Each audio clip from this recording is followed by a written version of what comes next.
Hi, I'm Dolly Vasta, and welcome back to Dolly's World and our Christmas special. What do you think of when you think of Christmas? Shopping, bills? You know what I always think of? Pfeffernuss cookies. You know, my son Steve used to say that when I brought the first bag of Pfeffernuss cookies into the house around the 1st of December, whoops, Mom's finally got the Christmas spirit. Well, that was the first thing. The second thing was always the Nutcracker.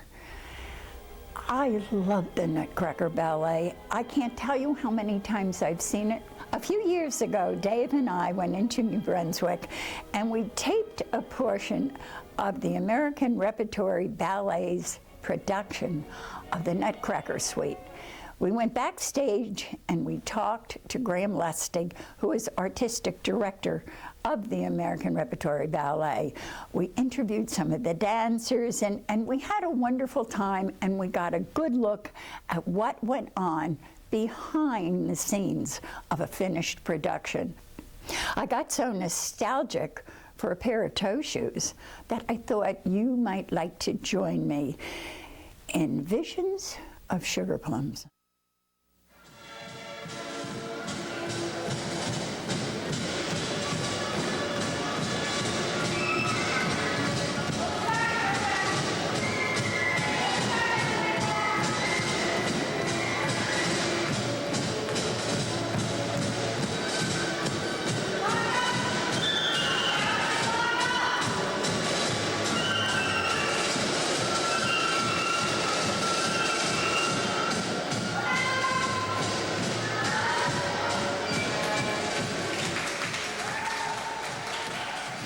Why did you decide to join the American Repertory Ballet Company? I'm sure you had offers to go other places. Better climate than New Jersey, anyway. Well, this is a somewhat better climate than London, but no, I stopped dancing 8 years ago. I've been a freelance choreographer. I've worked a great deal in America, but also in Europe, also in Asia, and I was looking for an organization where I could put down some roots, because part of being a choreographer nowadays means that you have a suitcase and you go to hotels for 3-5 weeks at a time to work as a guest with different companies. And it might sound very glamorous, but after 8 years and about 40 weeks a year on the road, you wonder who you are. You don't have a life. You can't see your friends. You can't see your family. So I wanted to put down some roots. And I knew of this organization because I'd met the former artistic director, Septime Weber, at a choreographic course in Carlisle, Pennsylvania in '92. And I'd been following the company. And when I heard the job was coming vacant, I applied. And initially, they put me on the wait list because they thought, what does that Brit know about, American dance? But luckily for me, they did interview me. And one of the things that I found straight away from my first interview was this incredibly motivated board. Very, very hard-working, committed individuals who want to see this company do well. And when we were talking, I just felt that we were all on the same page. I love the idea that this 45-year-old school is a barrier-free institution, that dance is for everyone. And anybody who can get into the building, we have an elevator here, can have a dance experience, be that from a wheelchair, or a child or a young person who might have some other handicap, blindness or deafness.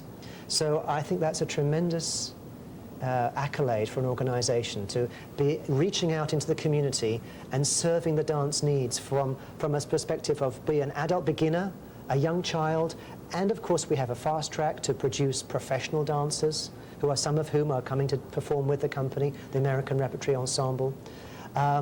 So it's a very broad-based organization that presents a very broad-based type of dance work, from the traditional works like the Nutcracker through to very modern, cutting-edge new ballets, new dances with new choreographers, with new music. We perform at the State Theatre, at the Mercator, at the Trenton War Memorial Theatre. This time, for the first time, we're performing at the NJPAC with the New Jersey Symphony Orchestra. So I mean, which choreographer wouldn't want to come here and sit between New York on the one side, Philadelphia, and be working with a very educated audience? I mean, here in Princeton, there's, you're really dealing with a very, very fine class of of people who are coming in to see the show. They've seen a lot of theatre, they've seen a lot of musicals, and you know, it's just if this company was located in the middle of America, you'd have to have an entirely different brief. Perhaps then you would be trying to present more of the traditional ballets because people in that community didn't get to see. Here, we don't have to try to be New York City Ballet or the Pennsylvania Ballet. We have our own theme, our own atmosphere, and our own style. And that's a very, very attractive thing for any choreographer to come and be part of. Graham, is the Nutcracker as big a tradition in England as it is here? Not at all, not at all. In fact, during my entire career, I never had to dance any of the roles in the Nutcracker. We just don't present it at Christmas time. Why? I don't really know why. I think that the New York City Ballet, under the leadership of Mr. George Balanchine, began a very strong tradition here in America, and that has satellited across the country. And many, many companies now, and schools, present different types of productions at different scales, some of them extremely grand. But, of course, it is a very enduring Christmas story. Based around a Christmas many years ago when a little girl was given this rather unusual gift from a rather unusual uncle, a Nutcracker doll. And she imagines this doll transforming into a gallant young officer. And then she has this dream where the mice that are nibbling away at the crumbs on the floor are transformed into rats, and there's a whole battle between the soldiers. So all of the elements of her party scene come back to haunt her, and then of course she's the heroine of the story, and she saves the young cadet, and they go off to the land of sweets, where there was this wonderful, you know, like a child's dream of every dessert you could possibly imagine dancing for you. What could be better than that? So that's how the Nutcracker is presented here. But I mean, of course, it was premiered in 1892 in Russia with a wonderful score by Tchaikovsky. But somehow or other in England we have a tradition in the theatre often of pantomime, the pantos, at Christmas time. And so we have ballets like a ballet like La Fille Malgarde by Frederick Ashton, in which, you know, again, it's a sort of thwarted love story where she's trying to marry off her daughter to a wealthy landowner, and of course she's already fallen in love with the young farmer's son next door. So that's the female guardian, the girl who's, you know, poorly guarded, as it were. That's in a literal translation. But in that ballet, one of the characters, the role of the mother, the widow, is played by a man in the same way that we would have like a dame in a panto. So the very, not a you know, a travesty role, but something that's incredibly, you know, like a cartoon, you know, with lots of comedy in it. So we have a slightly different tradition of Christmas storytelling ballets. Well, as a choreographer, when you found out you were going to be doing it, then you didn't have any preconceived ideas on how it should be done. Not at all. Because for years I have watched it and I've always loved it. That's the Christmas season to me, is the Nutcracker. And it also seems that forever the dance has been the same. It becomes became very static, rather. That no longer seems to be the case, though, anymore. Everyone seems to be coming up with another version of the Nutcracker. Indeed, and I think that's just a reflection of where we are in the ballet today. I think that whilst a company like American Repertory Ballet is still presenting classic works like the Nutcracker at Christmas time, later in the season we're doing Romeo and Juliet. At the same time, we're looking at dancers who have a tremendous ability to do other types of dance, more modern types of work, where recently the ballet mistress Elaine Kudo took Japanese movement and wove that into a new dance. So in fact, it's oftentimes, as a choreographer, you kind of look at the material, you look at the dancers, you look at their skills, their abilities, their strengths, and you try to think, how can I enhance that? How can I help them to grow as artists? How can I challenge them, sort of throw down the gauntlet and say, try doing this? And that way they stretch. So in a way, whilst, you know, you're saying, you know, that the Nutcracker is changing, I would say the climate in the ballet world is changing too. We're no longer just presenting the ballets on point that you would imagine, you know, like a tutu. This is a very vibrant, young, energetic, cutting-edge company with a lot of other work and sort of some real teeth behind those smiles, you know. Well, I also was reading the bios of your dancers, and the company is a 21-member company, but they're from all over. They're so That's right. diverse, and their Absolutely. backgrounds. One was Yes. trained with the Harlem Dance Company, if I'm not mistaken. That's right, yes. And that's where you would get a tremendous amount of difference in technique. Absolutely. And ability, and just their life experiences. You know, we have a gentleman from Argentina, a lady from Brazil, another lady from South Africa, a lady from Australia, a gentleman from Jamaica, Americans, children who are second generations of Korean or Greek parents. And so that brings such a depth and added dimension to the artistry that they bring to the studio and also to the stage. So it's I call us the United Colors of Ballet, rather like, that advertisement. What were the specific changes that you yourself made to personalize your version of the Nutcracker this year? Well, this version was created about 36 years ago by the founder of the school and the company, Audrey Esty. And it premiered right here in Princeton. And in the last few weeks since we came back from our tour, I've been able to make some changes to the production. I've introduced the idea of that Uncle Drosselmeyer is taken now by a dancer. That role used to be performed by a very wonderful actor, but now it's being performed by a young dancer in the company. So that allows for a very different interpretation. And the role of the nephew that he brings to the party is also being danced by a company member as opposed to a student. So suddenly that introduces two very strong male roles which can interact. So I've tried to strengthen the rapport that the Uncle Dross has with the young Clara. And meanwhile, I've made some other small changes in the production, re-choreographed certain of the divertissements in Act 2, and we're also doing some other small changes. Some of the decor's been repainted, some of the webbing has been stretched, there are a few new costumes. So there are some of its maintenance and some of its conceptually changing things in a small manner that would dovetail in. And finally, in the party scene, there were many wonderful dances with the children, and there were other dances for the parents. So I created a new dance, which is the children and the parents, because I thought in a family scene like that, it's very nice if you get the sense that everybody's dancing as one. And they really do at a party. I mean, Yes, of course. it's very realistic and Yes. normal. Especially for that time, too. Right. Yeah.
As you can see, this Nutcracker has a cast of thousands, and it's wonderful to be rehearsing here today on Sunday as we get together everything for our forthcoming premiere at the MacArthur Theatre. And here are a few cast members I just wanted to introduce to you. This is Kate Melodia. Hello, Kate. And I'd like to ask you what your favourite role is in the Nutcracker this year. I like the way where I go and I get spanked. I like that part very much, and I like the doll dance. And I really enjoy being a party child. Great, thank you. She's the naughtiest of the 9 children in the big family. She gets left asleep on the sofa. And this is Emily, and she's playing Clara for the first time this year. So I want to ask you, what's your favourite moment in Clara? Well, my favorite moment is when I first come out with the maid at the very beginning, and when the curtain goes down at the very end of the ballet. All right, thank you. And this is Maya. Maya has played Clara before, so I'm going to ask Maya, how's it different for you this year now that you're a year older and you've got a years more experience behind you? Well, it's easier in some ways because, I know a lot of the choreography, but a lot of it's changed too, so it's not boring. It's exciting to do it again. Great. Now, this will be the last year that this will be... This production, yes. This production will be performed. Starting next year, you will be doing one that is your entire concept. That's right, yes. So I've been working with a wonderful New York designer called Zach Brown, and we've been working for 4 months, and I go to New York most weekends, and we work through the afternoons, developing ideas, developing the set, the costume, and also conceptually too. But I'm working towards an idea which would, if we think about the original Nutcracker went on in 1892, well, if I think about where we were at the early part of the 90s, our sights are set towards the new century. That's just natural. And so I felt that it would be rather nice to look, rather than setting the Nutcracker back 20 years at the time of sort of Dickensian times, where they're wearing big hoop skirts, because a lot of what is going to motivate movement is what the dancers are wearing. If you have a lady dressed in a big hooped skirt with a bonnet, she can do a certain type of movement. If it's a more emancipated time where she's not wearing a bustle and all of that, very tight corsetry, a more emancipated time, let's say 1910, where it was fashionable for women to smoke, women were just about to get the vote. I think that's a sort of slightly more interesting intellectual time, and also, so from a design point of view, look at a family that was emancipated, that were modernists. So not all that, not all those fantastic lace and pictures and things like that, but much more abstract, more minimal, just towards a new time, and so it reflects a new sense of where the new century was beginning. And at the centre is still a very lovely family story. I'm not, leaving that behind at all. But I am introducing some new elements just to show that sense of progression that I would like for Clara to have in the story. So her dream becomes also a personal journey of some development, of some growth. And I'm going to have the role danced by 2 different dancers. The young girl at the party will be one of our very fine students from the Princeton Ballet School.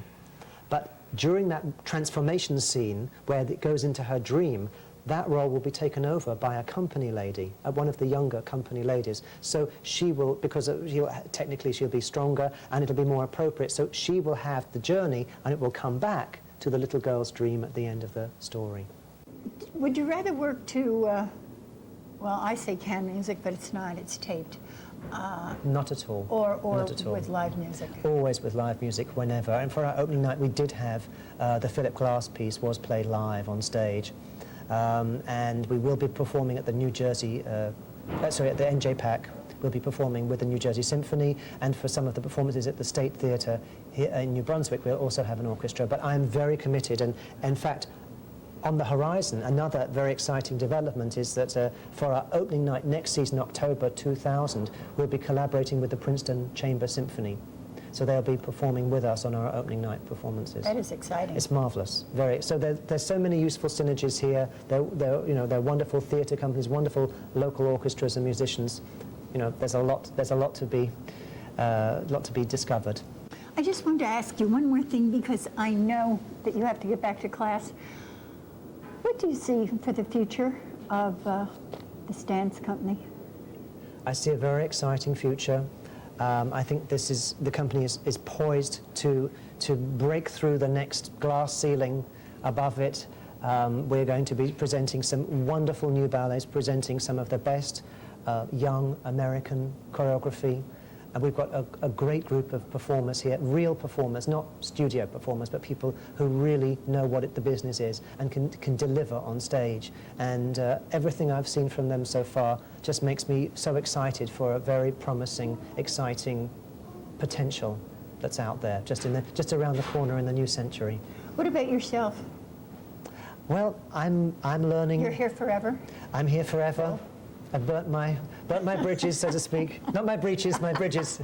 And no, I'm having a lovely time here. And there's always been such a wonderfully positive, charged energy for dance in this country. And that's one of the things that has been so inspiring. So whilst now I'm planning to restage something like My Shrew, it's very, very exciting to be imagining now a new Midsummer Night's Dream, to collaborate some of the children from the school with the company and to present to the New Jersey audiences for the first time a whole new vision of a classic story like that. I hope all of you enjoyed revisiting the ballet as much as I did, and I hope that you will continue to go into New Brunswick or to Princeton to see performances of the American Repertory Ballet Company. My thanks to all of you out there for being such loyal viewers. And in the words of Clement Moore, Merry Christmas to all, and to all, a good night. Take care. I'll see you next month.